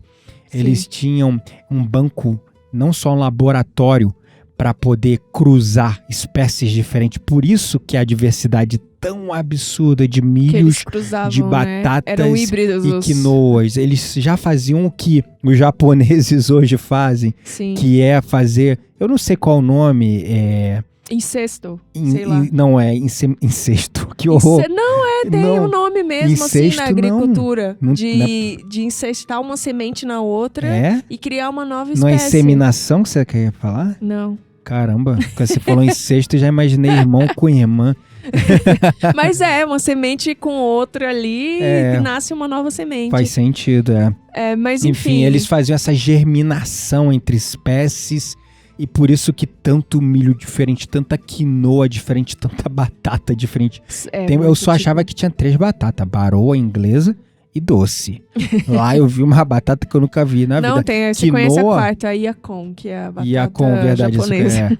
a quinoa, eu achava que só tinha uma quinoa. Nossa, vários tipos gente, de quinoa. e olha... E os milho, cada milho mais bizarro, diferente. Pausa para dizer que se você nunca viu um campo de quinoa, vá no Google e pesquise. Porque é hermoso. Coisa mais linda. É muito lindo. A quinoa vermelha, eu perguntei, a gente tava caminhando, tava na estrada e eu vi um campo assim vermelho, eu achei que eram flores. Vermelho maravilhoso. Muito e perguntei, forte, um que é vermelhão aquilo? mesmo, parecia até rosa, assim, um negócio de rosas. Sim, então eu perguntei pro Gui, o que é aquilo? É milho? Porque eles têm tanta espécie de milho, né, que eu achei que fosse algum tipo de milho. Ele falou, não, é quinoa. E eu fiquei, uau, isso é um campo de quinoa. Realmente interessante. Enfim, então eles eram muito avançados. Enquanto que o europeu estava dedicando seu intelecto e conhecimento para matar um ao outro e ganhar guerra, os incas estavam dedicando isso na astronomia, na agricultura e na engenharia, na arquitetura. E nas práticas medicinais também, E nas práticas medicinais e no seu desenvolvimento espiritual. Essa era a diferença. Uma coisa que a gente Por isso que eles avançaram em tantas coisas que a gente olha, uau, como eles eram avançados. Porque o europeu estava gastando energia em matar um ao outro. E eles Simples estavam assim. gastando energia em Viver evoluir. bem. Viver bem e melhor. Exatamente. E evoluir. Exatamente. Mas é importante a gente falar sobre a folha de coca. Caraca. Porque se a gente fazer um episódio sobre o Peru e não falar da folha de coca, é uma falha grave. A folha de coca, ela estava presente em vários rituais, mas ela estava num lugar muito especial para os incas. Sim, eles usavam a folha de coca porque eles consideravam a folha de coca como uma espécie de deus também. Ou algo enviado pelos deuses, sagrado ali. Inclusive, eles ofertavam a folha de coca nos rituais, junto com uma bebida que eles consideravam muito sagrada, que ela era do milho dourado, né? Que é uma das espécies de milho que tem no Peru. Para os deuses, né? Nos solstícios. Então, vinha ali os sacerdotes ofertando a folha de coca, essa bebida que era feita com o milho, entre outras oferendas que eu não me lembro agora exatamente quais eram. Mas é importante a gente oferendas falar. de ouro, de prata, joias. Prata. Então, assim, eram tão valiosos, tanto a folha de coca quanto o milho, que eles ofertavam junto com coisas que hoje a gente considera, assim, precioso, né? Tipo, muito preciosas, como o ouro e a prata. Eles consideravam também a folha de coca. Sim. E a folha de coca só estando em altitude pra você ver como ela é importante na tua vida. Exatamente. Porque era só eu ficar sem tomar meu chazinho ou mascar lá a folha de coca que eu começava a sentir uma canseira, uma falta de ar. Ficava sem energia, enjoo, tontura, às vezes até dor de barriga dava. O que tem dor de barriga a ver com essa história? Pois Porque a altitude eu mexe com a água do corpo. Mexe com tudo. Isso aí, acho que é isso. É as águas do corpo. Sim. Eu senti enjoo, tontura, visão turva, dor de barriga, mais o quê? Tudo que vocês imaginarem essa criatura sentia. Cansaço, cara. A Quitéria começava a andar, queria sair correndo na frente e eu falava, amor, desacelera, eu tô passando mal. Anda devagar que eu tô passando mal aqui. Eu tava no meu ritmo normal, só pra constar, e o meu ritmo normal era muito rápido pra ele. Exato. Então dá-lhe folha de coca e realmente é um lifesaver lá, cara. Não dá pra ficar na altitude sem folha de coca. E por isso que a folha de coca, o guia falou, era um dos principais fatores do desenvolvimento dos incas. Porque eles se desenvolveram num terreno que era muito difícil até para os seres humanos da época viver, Claro. por mais fortes e resistentes que pudessem ser. E graças à folha de coca, eles tinham energia, eles tinham fôlego, força para fazer e construir tudo o que eles construíram. Trabalhar no campo, Trabalhar né? no Que exige campo. um esforço absurdo naquela altitude. Exatamente, eles trabalhavam a base mascando folha de coca, tudo. Até hoje você vê lá os locais, Claro. o guia lá, que a gente foi para Humantai, ele e o motorista, um saquinho de folha de coca, toda hora pegando uma e mastigando. Toda hora, os dois ali, se revezando. Então tu vê que é uma coisa presente ali, Sim. realmente importante para trabalhar até. Uhum. Por isso que estava no... E é um povo muito trabalhador, né, cara? Claro, muito trabalhador. Não só na agricultura, né? Mas de forma geral, nas cidades, eles são realmente Se uma o gente cara trabalha trabalhadora. no restaurante, ele é dedicado, é trabalhador. Se o É cara simpático. trabalha no Uber, ele é trabalhador. Se ele trabalha como guia, o cara é trabalhador. E simpático, né? É. Impressionante como que os peruanos são gentis. Isso foi uma coisa que eu vi em todas as cidades que a gente passou. E muito honestos, assim. Eu não me Muito senti honestos. inseguro em nenhum lugar. Exceto Lima. Lima é uma cidade grande. Tá cheio de venezuelano lá também. E tá muito perigoso. Mas, assim, os outros lugares a gente se sentiu super, super seguro. Super acolhido. As pessoas faziam questão de falar, quando descobriam que nós éramos brasileiros, de falar em português o pouco que elas sabiam. Então você realmente sente que você tá sendo bem-vindo ali, né? Mesmo que seja só um obrigado, tava gostoso a comida. Então você vê ainda forte os incas ali no sangue do povo que ainda habita. O Gui até falou, claro, eu sou mestiço, né? Eu sou misturado com espanhol e povos que habitavam aqui.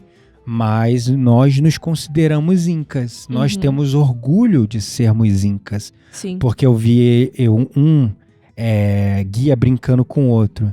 Porque um tava cansado, sei lá. Aí o outro falou assim, você lembra? Descendente de espanhol. Você não é inca, não. Você é descendente de espanhol, não sei o quê. Tipo, é como se fosse uma piada vexatória É uma piada. ser descendente de espanhol. Sim. E eu peguei no ar e perguntei. Aí ele falou, não, é uma brincadeira aqui entre a gente e tal. Porque todos nós nos consideramos incas. E as pessoas que são mais trabalhadoras, mais se destacam, elas são vistas, as pessoas elogiam, você é inca mesmo. Tipo, eu falei, caraca, que legal isso, né? É uma coisa que eu não sabia, ou seja, os incas não morreram, eles não desapareceram, né? Vamos falar rapidamente das práticas medicinais, né? Que conhecimentos médicos os incas possuíam, como é que eles tratavam doenças. Eles eram avançados na medicina e realmente era um povo que não conhecia a doença como a gente conhece hoje, né? Era um povo muito saudável. Não conheciam a fome nem a doença. Um povo saudável e muito próspero. Então, além das ervas medicinais, inclusive existiam terraços onde eles plantavam só ervas medicinais. Todas essas medicinas da floresta que nós conhecemos hoje, falamos tanto, como o peyote, né, que é o cacto de São Pedro, como a ayahuasca, como a marihuana, eles cultivavam, plantavam e utilizavam para fins medicinais diversos. Mas eles também faziam cirurgias, eles tinham formas de anestesia, eles faziam operações craniais também, e eles também consideravam a alma como um fator que pode adoecer o corpo. Por isso que eles trabalhavam muito também com a consciência da cura anímica, emocional de traumas. Eles consideravam que uma pessoa traumatizada é como se a alma dela tivesse se rompido, se partido e precisava ser restituída, né? Eles também tinham práticas de imposição de mãos, de cura com imposição de mãos, como conhecemos o Reiki hoje. E também eles consideravam um campo áurico. Eles falavam de Kundalini com um nome diferente. Falavam de chakras com um nome diferente. Mas eles conheciam tudo isso que a gente muitas vezes atribui às tradições do povo hindu, da Índia, né? Sim. Então é interessante a gente observar, porque em Ayacucho, inclusive, a gente viu, né, uma estátua onde de um lado você tinha uma serpente subindo da base da estátua, a guia até mencionou, Kundalini, e um outro lado mostrando 7 pontos de energia diferente, que são os 7 chakras. numa estátua, num sítio arqueológico na Bolívia. Muito antes do yoga ou de outros conhecimentos chegarem para cá, né? Como a gente conhece hoje.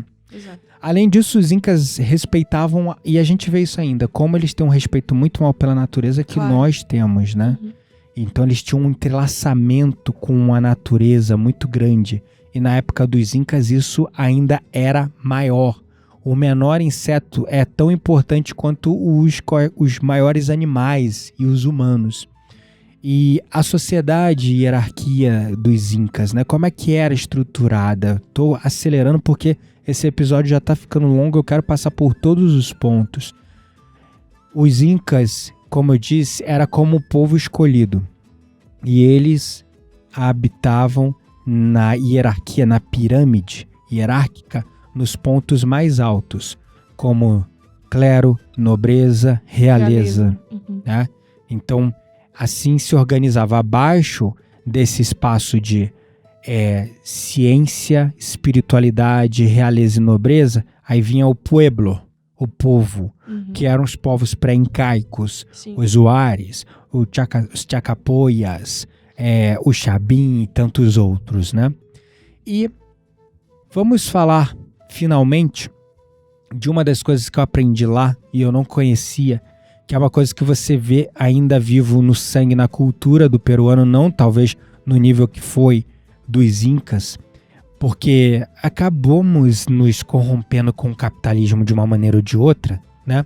Mas havia uma economia da reciprocidade na época dos incas. A economia era diferente como a gente conhece hoje. E ela era pautada em dois princípios, Aini e Minká. Aini, em Quechua, quer dizer reciprocidade.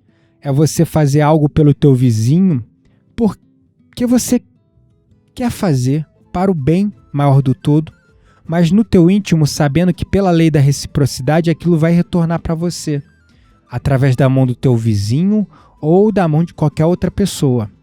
Então, por exemplo, eles trabalhavam nas lavouras uns dos outros.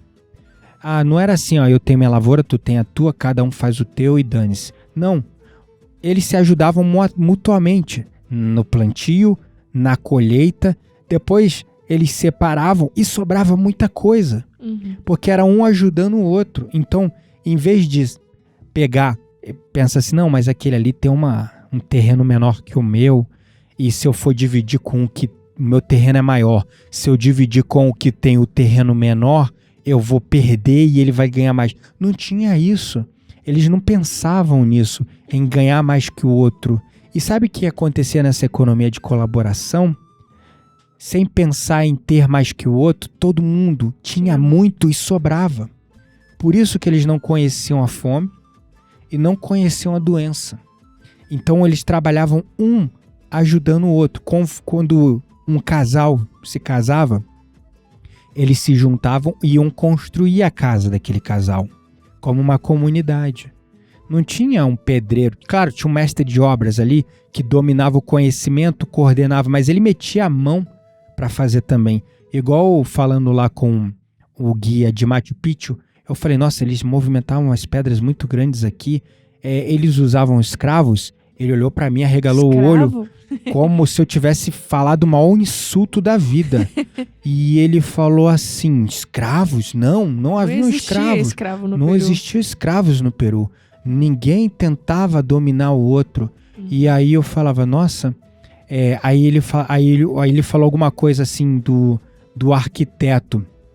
Aí eu falei, não, mas não tinha uma pessoa, por exemplo, o arquiteto não estava ali coordenando e indicando as outras pessoas a fazer? Aí ele parou assim. Tipo, literalmente, a gente tava andando, ele todo acelerado. Aí ele parou. Aí ele, entenda uma coisa. O povo era trabalhador.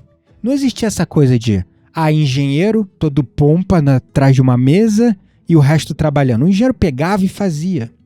Dava o os arquiteto, comandos, mas todo mundo fazia. E ele metia a mão. Não tinha essa coisa de, eu tô aqui e eu mando. Aí eu falei assim, mas e o rei? O rei, ele tinha serviçais, né? Aí ele, não, o rei não tinha serviçais. Ele muitas vezes trabalhava na colheita.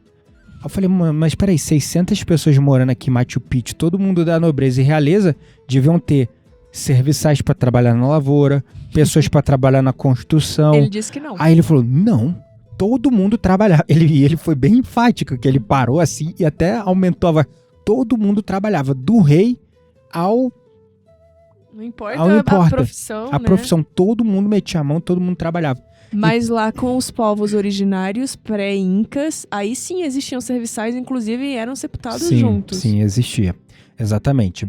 Então, era uma economia baseada na reciprocidade em todo mundo fazendo a sua função. E ainda, além do conceito de Aini, existia um conceito de Minká. O que é o conceito de Minká? É o serviço social, é o trabalho para o bem do todo. Tipo então, serviço desapegado, né? Exatamente. Como um trabalho voluntário a favor de todo o povo, a favor da comunidade. Então, por exemplo, quando iam construir um templo, todo o povo se reunia, cada um com suas ferramentas e conhecimentos e especialidades. E todo mundo metia a mão para fazer e construir o templo junto. E eles terminavam e falavam, uau, construímos isso juntos como comunidade. E eles faziam isso para deixar uma marca no tempo, para deixar um legado para o bem maior do todo. Não só para a comunidade, mas para gerações futuras, para os que viriam depois. Por isso que eles faziam templos tão magnânimos, tão grandes, e para sobreviver tsunami, terremoto e tudo mais. Eles faziam realmente pensando na posteridade, né? Então, esses dois princípios, Aini e Minká, na minha opinião, foram os principais fatores que fizeram com que os Incas construíssem um império tão grande e vasto. E não os alienígenas, e não os gigantes. Porque era um povo que trabalhava dentro da visão da reciprocidade, um ajudando o outro, da visão de Minká, de ter um propósito de trabalhar para o bem maior do todo, de trabalhar em comunidade como grupo. E não havia moeda, era tudo dividido. E é claro, se eu produzia lã e o outro produzia grão, a gente trocava. Era quase um socialismo, mas naquela época dos Incas funcionava para eles, porque, né? Exatamente. Hoje não funciona, sinto muito. Exatamente, né? Então, por isso que eles cresceram, esses dois princípios, depois que eu aprendi sobre eles, e eu vi um pouco isso nos guias, eu vi isso um pouco nas pessoas que trabalhavam na rua, eu vi essa honestidade de fazer algo pelo próximo, e fazia sem esperar nada em troca. E recebia por isso, é claro, né? Porque a gente tá no mundo capitalista, mas davam o seu melhor. Você vê essa dedicação deles fazendo e dando o seu melhor, sabendo que ao fazer o melhor pro outro, eles vão receber de volta, né? Sim, mas e afinal, como que se deu o fim do Império Inca? A gente vai finalizar. Pelo menos assim, a gente já entendeu que, na verdade, o fim do Império Inca, os Incas ainda estão sobrevivendo, eles ainda existem, né? Mas do Império Inca, como você vê isso? Boa pergunta, eu vou ser bem breve porque não tem muito segredo de fato. No livro A Verdade sobre os Incas, meio que romantiza, falando que eles já esperavam que isso acontecesse. Os deuses avisaram eles e por isso eles foram embora pacificamente, não lutaram contra. Mas não é o que está claro nos registros históricos. Eles lutaram. Nos registros arqueológicos, está claro, está latente, eles lutaram. Só que eles não tinham armas, né? Exato. Manco Cápac II, que foi o último imperador inca, Atahualpa, todos eles lutaram fizeram resistência. Último local de resistência foi Vilcabamba, né? A última luta direta foi em Sacsayhuamán, lá em Cusco, nesse sítio arqueológico. Então tem registros, eles lutaram, não só pegaram, entraram numa nave espacial e voltaram para o seu planeta de origem, ou foram arrebatados pela espiritualidade, desapareceram no ar, ou entraram para debaixo dos túneis, para debaixo das montanhas e estão se refugiando no intraterra. Não! Eles lutaram até onde deu. Muitos foram assassinados. Os espanhóis sabiam do conhecimento deles, então começaram a matar quem? Os sábios.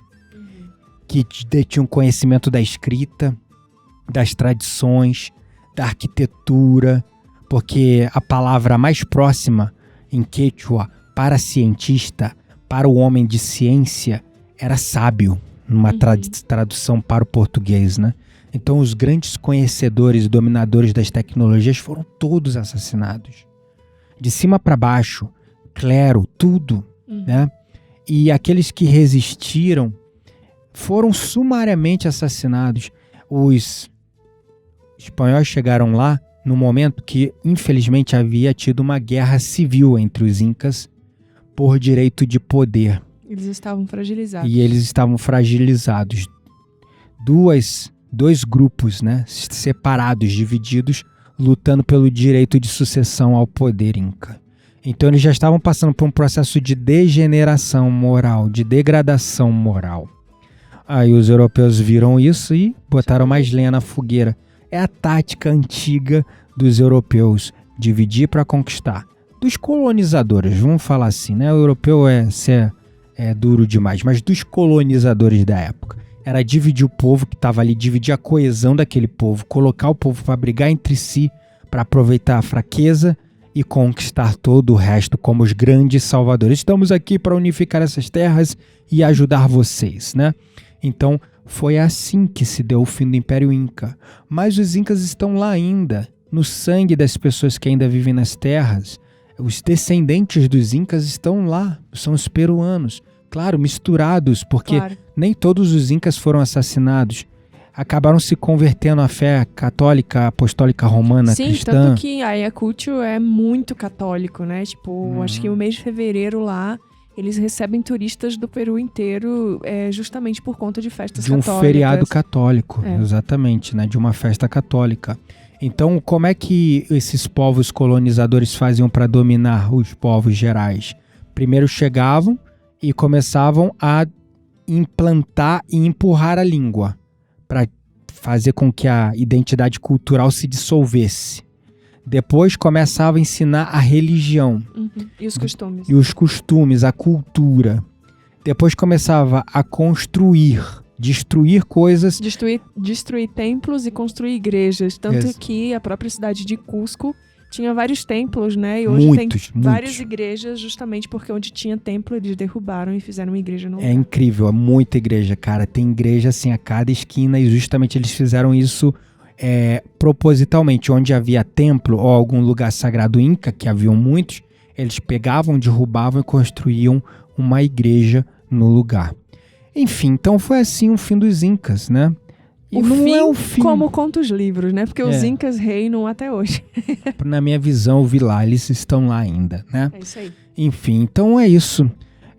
Finalizamos aqui o nosso episódio, que já tá bem longo, acho que já deve estar com mais de 1h30, meu Deus!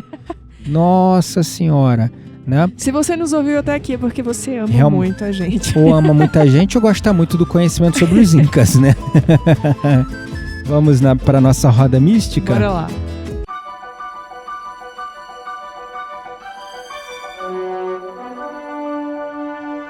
Bem-vindos à nossa roda mística. Neste espaço indicamos conteúdos para pessoas como você que não se contentam com a superficialidade das coisas.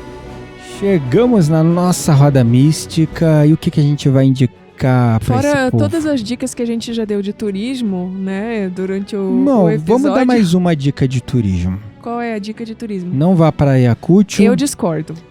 Fique em Cusco. Tire uns dias em Ollantaytambo.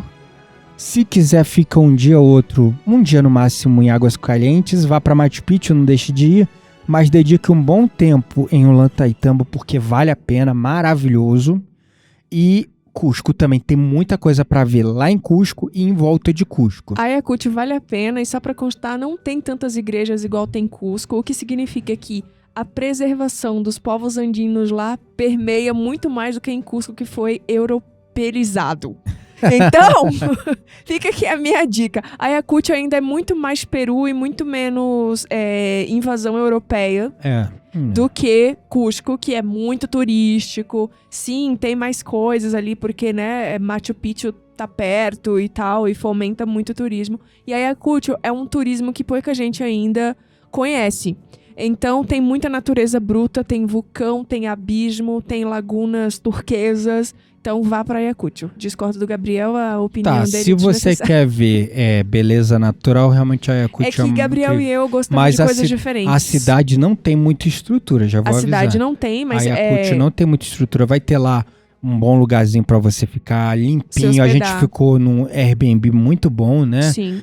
Fomos bem tratados.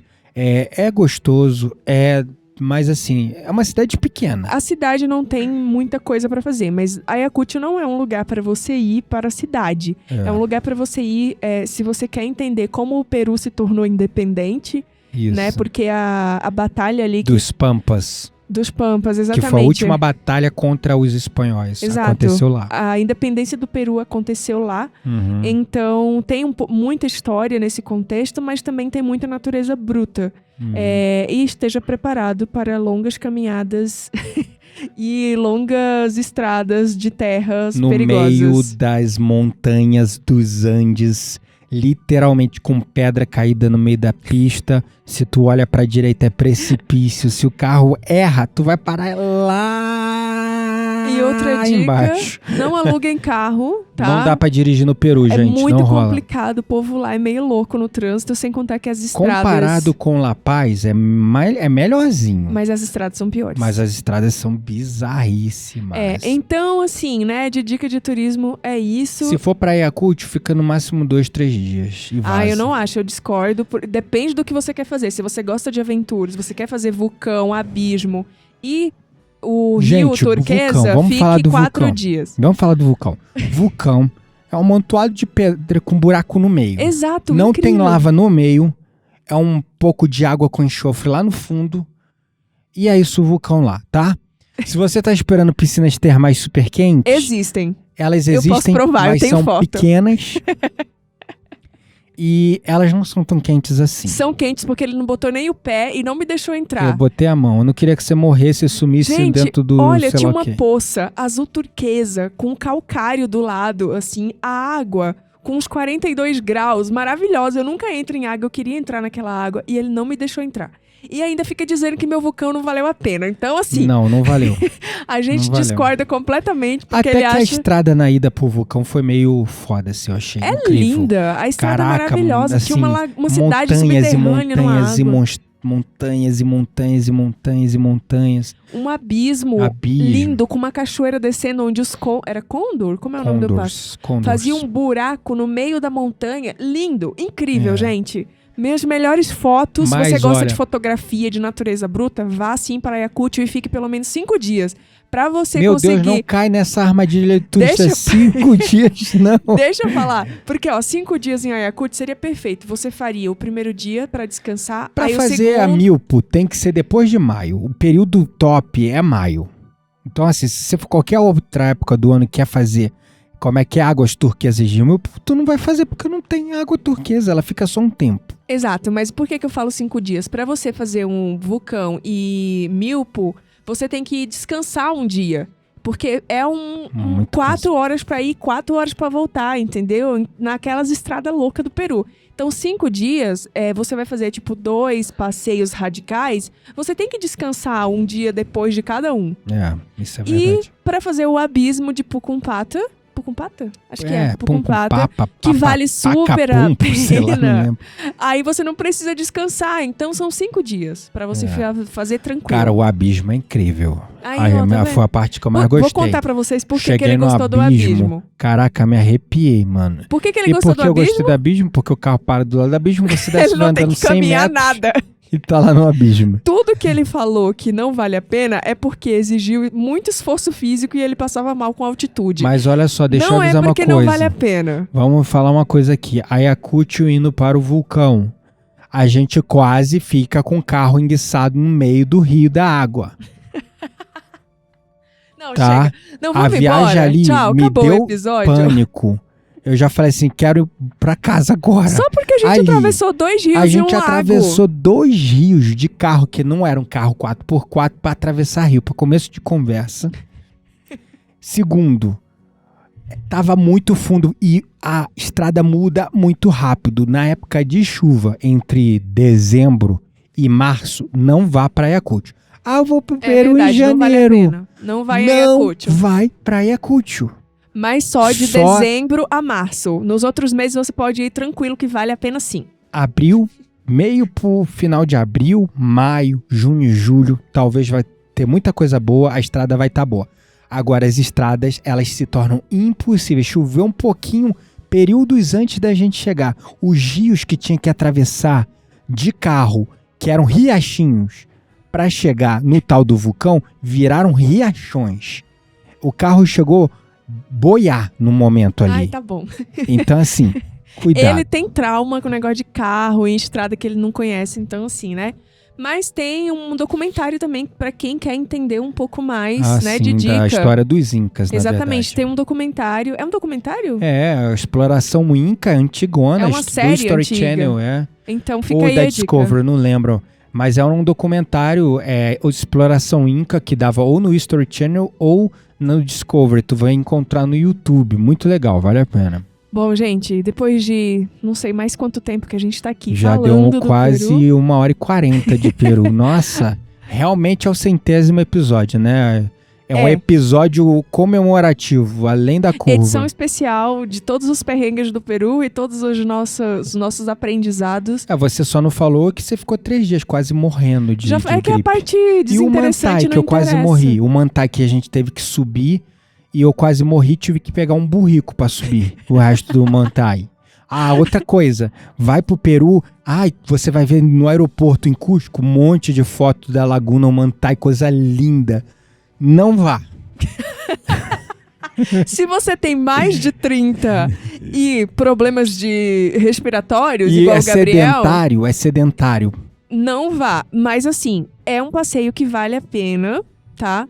Mas é Seja questionável, sincero. porque Isso. você precisa ter um bom condicionamento físico. Muito. Você tem que entender que você vai caminhar por 2h30 subindo a 900 metros, né? Tipo, elevação de 900 metros, com uma altitude de quase 5.000 metros. Exato. Então, assim, gente, não é fácil chegar lá. Você tem que ser guerreiro. Se você tem disposição, vá.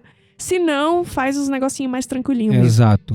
E depois, você chega lá, até os guerreiros, vai chegar lá, vai ver uma laguna de água turquesa linda. Maravilhosa, com um glaciar, derretendo pra dentro da laguna. Caindo dentro da laguna. E avalanches. Avalanches, que a gente viu lá. A primeira vez que eu vi avalanche ao vivo na vida. Exato. O que é um sinal muito triste e grave das mudanças climáticas que estão acontecendo no mundo. Inclusive, no momento deste episódio, acontecendo uma catástrofe absurda no Rio Grande do Sul. Centenas de pessoas mortas por causa das chuvas. Então, assim, o glaciar, o guia falou lá de Humantai, não vai durar mais 5 anos, né? Então, é um lugar que é lindo, mas também me inspirou tristeza. Porque eu sei que aquilo ali tá acabando. E não é nem metade da metade do que era 5 anos atrás, por exemplo, né? Então, é isso. Mas eu não recomendo não, de qualquer forma não vale a pena o Mantai. Bom, aí eu deixo vocês decidirem. Um beijo no coração e eu vejo vocês na semana que vem. No próximo episódio, até mais!